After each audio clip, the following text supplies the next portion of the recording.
الحمدللہ یہ ہم لوگوں کے لیے بڑی خوش نصیبی کی بات ہے کہ ہم نمازی بھی ہیں اور نیازی بھی ہیں، ہم دونوں ہیں، نمازی بھی ہیں نیازی بھی ہیں، ہم غوث پاک سے بھی محبت کرتے ہیں، ہم غریب نواز سے بھی محبت کرتے ہیں۔ مگر میرے عزیزوں آپ لوگوں سے میں پوچھنا چاہتا ہوں کہ مجھے بتائیں تو صحیح وہ دن کب آئے گا جس دن ہم بھی غوث پاک کی طرح اللہ پاک کو راضی کریں گے؟ وہ دن کب آئے گا جس دن ہم بھی غریب نواز کی طرح خدا پاک کو راضی کریں گے؟ وہ دن کب آئے گا جس دن ہم بھی مدار پاک کی طرح، حافظ شاہ جمال اللہ کی طرح، حافظ ملت کی طرح، مخدوم سمنا کی طرح خدا پاک کو راضی کریں گے؟ کہنے والے نے تو یوں کہا تھا اللہ کے فرمان کو پہچان مسلمان اور محشر میں ہوگا خلد کا مہمان مسلمان، اور غافل نہ ہو یاد الہی سے کسی دم ہو جائیں گی سب مشکلیں آسان مسلمان۔ کیا رتبہ عالی ہے تیرا خلق خدا میں، ہستی کو ذرا اپنی پہچان مسلمان۔ کیا کہا؟ اللہ کے فرمان کو پہچان مسلمان اور محشر میں ہوگا خلد کا مہمان مسلمان، غافل نہ ہو یاد الہی سے کسی دم ہو جائیں گی سب مشکلیں۔ توجہ کے ساتھ سنیں کیونکہ یہ آپ لوگوں کا جو وقت ہے بڑا ہی قیمتی وقت ہے۔ آپ حضرات کا یہ وقت آرام کرنے کا وقت ہے، سونے کا وقت ہے۔ اگر آپ حضرات نے واقعتاً پیارے آقا علیہ الصلوۃ والسلام کی محبت میں اپنے اس سونے کے وقت کو، اپنے اس آرام کرنے کے وقت کو قربان کیا ہے تو پھر اپنے ذہن کو ہی حاضر رکھیں، کیونکہ صوفیہ اکرام فرماتے ہیں اگر دنیاوی بات کوئی غلط سمجھ میں آ جاتی ہے تو لڑائی جھگڑوں کا اندیشہ رہتا ہے، فتنہ و فساد کا اندیشہ رہتا ہے۔ اسی طریقے سے میرے بھائیوں اگر دین کی بات کوئی غلط سمجھ میں آ جاتی ہے تو ایمان جانے کا اندیشہ رہتا ہے۔ اس لیے آپ حضرات سے گزارش کرتا ہوں اپنے ایمان کی فکر کریں، علماء اکرام کی گفتگو کو سنیں تو بڑے ہی توجہ کے ساتھ میں سنیں، اپنے ذہن کو یہی حاضر رکھے سنیں۔ میں آپ لوگوں سے یہ عرض کر رہا تھا کہ بڑے ہی افسوس کا مقام ہے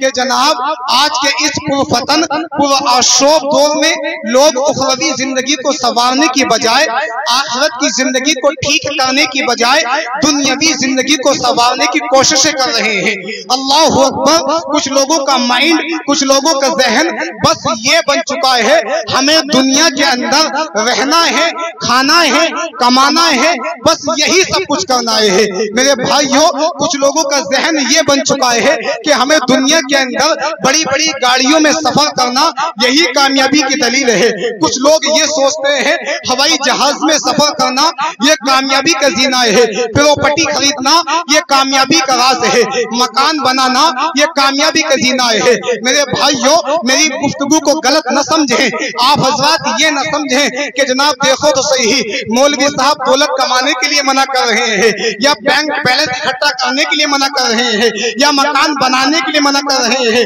میرا عزیزوں نہیں، میرا کہنے کا مطلب یہ نہیں ہے۔ میں تو آپ سب کے حق میں دعا کرتا ہوں اللہ پاک آپ سب کو کروڑ پتی بنائے، آپ سب کو لاکھ پتی بنائے۔ کہنے کا مطلب یہ ہے جن لوگوں کا ذہن، جن لوگوں کا مائنڈ یہ بن چکا ہے کہ دنیا کے اندر ہمیں بس دولت کمانا ہے، بس یہی سب کچھ کرنا ہے، دولت ہی جن لوگوں نے کامیابی کا زینہ سمجھ رکھا ہے، تو میں ان لوگوں سے کہنا چاہوں گا میرے عزیزوں یہ چیزیں کامیابی کا راز نہیں ہے، دولت یہ کامیابی کا زینہ نہیں ہے، اس لیے کہ میرے بھائیوں یہ دولت ہاتھ کا میل ہے، آج تمہارے ہاتھ میں ہے کل کو کسی اور کے ہاتھ میں ہے۔ آپ حضرات یہ نہ سمجھیں کہ جناب مذہب اسلام جو ہے کروڑ پتی بننے کے لیے منع کرتا ہے یا امیر بننے کے لیے منع کرتا ہے یا بینک بیلنس جمع کرنے کے لیے منع کرتا ہے، نہیں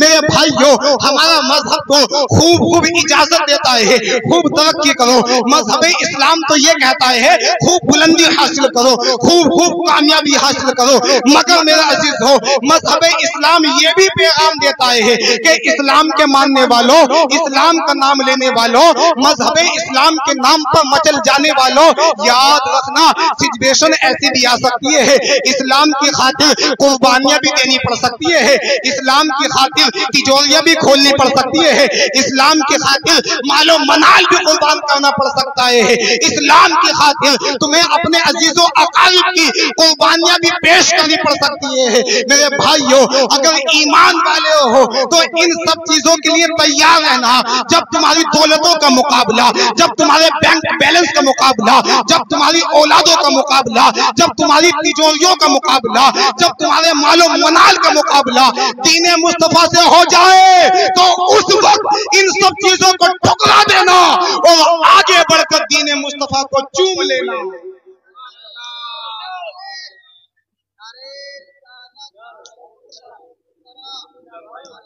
تو میرے عزیزو، اسلام یہ پیغام دیتا ہے، اسلام یہ نہیں کہتا کہ آپ دولت نہ کمائیں، آپ پیسہ نہ کمائیں، بلکہ اسلام تو خوب اجازت دیتا ہے۔ اگر آپ صحابہ اکرام کی زندگی کو پڑھیں تو پھر آپ لوگوں کو احساس ہوگا، آپ لوگوں کو محسوس ہوگا، جن لوگوں کا ذہن بس یہ بن چکا ہے نا کہ اگر پیسہ کمائیں گے، اگر نماز پڑھیں گے تو پیسہ نہیں کما پائیں گے، اگر جھوٹ نہیں بولیں گے تو پیسہ نہیں کما پائیں گے، پڑھو صحابہ اکرام کی زندگی کو تو تمہیں اس وقت احساس ہوگا، تمہیں اس وقت معلوم ہوگا کہ جناب آج کے انسان کے پاس جتنی دولت ہے نا، آج کے انسان کی دولت کی جہاں انتہا ہوتی ہے وہاں سے حضرت عثمان غنی کی دولت کی ابتدا ہوا کرتی ہے۔ میرے بھائیوں، کہتے کہتے قصہ المختصر یہ ہے، آپ حضرات سے کہنے کا مقصد یہ ہے، آپ لوگوں سے کہنے کا مطلب یہ ہے، جن لوگوں کا ذہن یہ بن چکا ہے کہ دنیا دنیا دنیا، بس ہمیں دنیا کے اندر رہنا ہے، کھانا ہے، کمانا ہے، جو لوگ دنیا سے لگاؤ رکھ رہے ہیں، دنیا سے محبت کر رہے ہیں، جو لوگ دنیا سے محبت کر رہے ہیں، میں ان لوگوں سے یہی کہنا چاہوں گا، میرے بھائی، جب دل میں دنیا آتی ہے تو شداد بنتا ہے، جب دل میں دنیا کی محبت آتی ہے تو یاد رکھنا نمرود بنتا ہے، جب دل میں دنیا کی محبت آتی ہے تو حضرت بلال حبشی کا سب سے بڑا دشمن امیہ بن خلف بنتا ہے، جب دل میں دنیا کی محبت آتی ہے تو امریکہ کا بش بنتا ہے، لندن کا بلیئر بنتا ہے، جب دل میں دنیا کی محبت آتی ہے تو ہندوستان کا تو نہ جانے کیا کیا بنتا ہے۔ لیکن میرے عزیزو، یاد رکھ لینا، جب دل میں مدینے والے کی محبت آتی ہے تو صدیق اکبر بنتا ہے، عمر فاروق اعظم بنتا ہے، عثمان ذو النورین بنتا ہے، مولا کائنات بنتا ہے، کربلا کا امام حسین بنتا ہے۔ جب دل میں مدینے والے آقا آتے ہیں تو بریلی کا امام احمد رضا خاں بنتا ہے۔ بات سمجھ میں آ رہی ہے آپ حضرات کے؟ تو کہیں سبحان اللہ۔ تو میرے بھائیو، تم دنیا میں رہو لیکن دنیا تم میں نہ رہے، کیونکہ جب تک کشتی پانی پر چلتی ہے تو کبھی اس کنارے کبھی اس کنارے لے جانے کا کام کرتی ہے، اور جب کشتی میں پانی آ جاتا ہے تو لے کے ڈوب جاتی ہے۔ تو اس بات کو صرف اپنے ذہن میں رکھیں، جو لوگ جناب دنیا دار انسان کی نقل اتار رہے ہیں، جو لوگ جناب جن لوگوں نے اپنا آئیڈیل ان لوگوں کو بنا رکھا ہے جن کو حلال و حرام کا نہیں پتا ہے، جناب آج ہم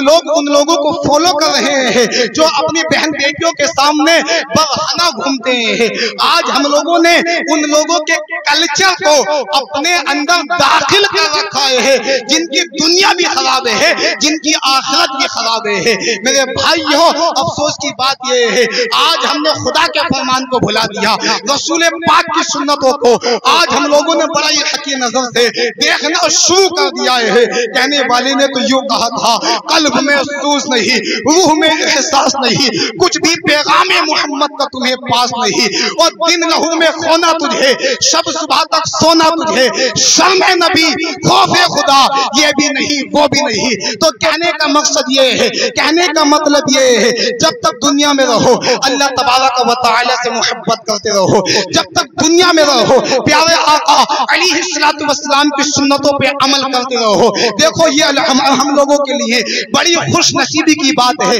توجہ کے ساتھ سنیں، ذہن کو قریب کرنے کی کوشش کیجیے میرے بھائیوں، کیونکہ میں آپ لوگوں کے وقت کو بھی قیمتی سمجھتا ہوں اور اپنے وقت کو بھی قیمتی سمجھتا ہوں۔ دیکھو الحمدللہ یہ ہم لوگوں کے لیے بڑی خوش نصیبی کی بات ہے کہ ہم نمازی بھی ہیں اور نیازی بھی ہیں، ہم دونوں ہیں، نمازی بھی ہیں نیازی بھی ہیں، ہم غوث پاک سے بھی محبت کرتے ہیں، ہم غریب نواز سے بھی محبت کرتے ہیں، مگر میرے عزیزوں آپ لوگوں سے میں پوچھنا چاہتا ہوں کہ مجھے بتائیں تو صحیح وہ دن کب آئے گا جس دن ہم بھی غوث پاک کی طرح اللہ پاک کو راضی کریں گے؟ وہ دن کب آئے گا جس دن ہم بھی غریب نواز کی طرح خدا پاک کو راضی کریں گے؟ وہ دن کب آئے گا جس دن ہم بھی مدار پاک کی طرح، حافظ شاہ جمال اللہ کی طرح، حافظ ملت کی طرح، مخدوم سمنہ کی طرح خدا پاک کو راضی کریں گے؟ کہنے والے نے تو یوں کہا تھا کہ جناب کہنے والے نے بڑی پیاری بات کہی تھی، اللہ کے فرمان کو پہچان مسلمان اور محشر میں ہوگا خلد کا مہمان مسلمان، اور غافل نہ ہو یاد الہی سے کسی دم ہو جائیں گی سب مشکلیں آسان مسلمان۔ اور کہنے والے نے بڑی پیاری بات لاسٹ میں کہی، کیا رتبہ عالی ہے تیرا خلق خدا میں، ہستی کو ذرا اپنی پہچان مسلمان۔